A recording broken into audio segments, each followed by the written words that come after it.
రాష్ట్రంలో మహిళా ఓటర్లపై ఫోకస్ చేసింది బీజేపీ. మెజార్టీ మహిళా ఓటర్ల కమలానికి మద్దతు పలికితే ఎంపీ సీట్ల టార్గెట్ చేరుకోవచ్చనే ప్లాన్లో ఉన్నారు లీడర్లు.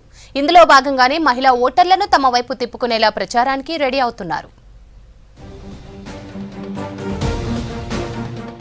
12 ఎంపీ సీట్లలో గెలుపే లక్ష్యంగా 35% ఓట్ల కోసం గ్రౌండ్ వర్క్ చేస్తున్నారు బీజేపీ నేతలు. టార్గెట్ ను రీచ్ అయ్యేందుకు మహిళా ఓట్లపై ఫోకస్ పెట్టారు. మహిళా స్వయం సహాయక బృందాలతో మహిళా సమ్మేళనాలకు ప్లాన్ చేస్తున్నారు. అయోధ్య రాముడి ప్రాణప్రతిష్ఠ సందర్భంగా దేశవ్యాప్తంగా తలంబ్రాలను పంపిణీ చేసింది అయోధ్య రాముడి ట్రస్ట్. తలంబ్రాల పంపిణీ కార్యక్రమంలో బీజేపీ కార్యకర్తలు వాలంటీర్లుగా పాల్గొన్నారు. రాష్ట్రంలోని గ్రామానికి అయోధ్య రాముడి తలంబ్రాలను పంపిణీ చేశారు. పార్లమెంట్ ఎన్నికల ప్రచారంలో భాగంగా మహిళా ఓటర్లను కలిసేందుకు ప్రత్యేక కార్యాచరణ రూపొందిస్తోంది బీజేపీ నాయకత్వం.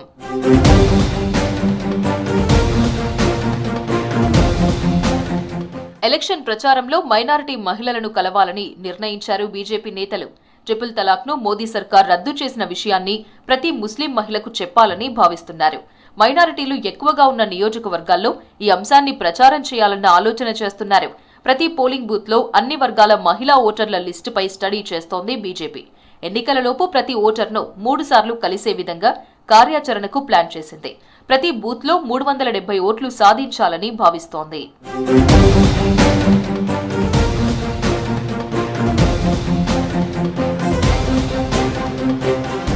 నవంబర్ 2023 ఈసీ లెక్కల ప్రకారం రాష్ట్రంలో మొత్తం ఓటర్లు 3,26,00,000.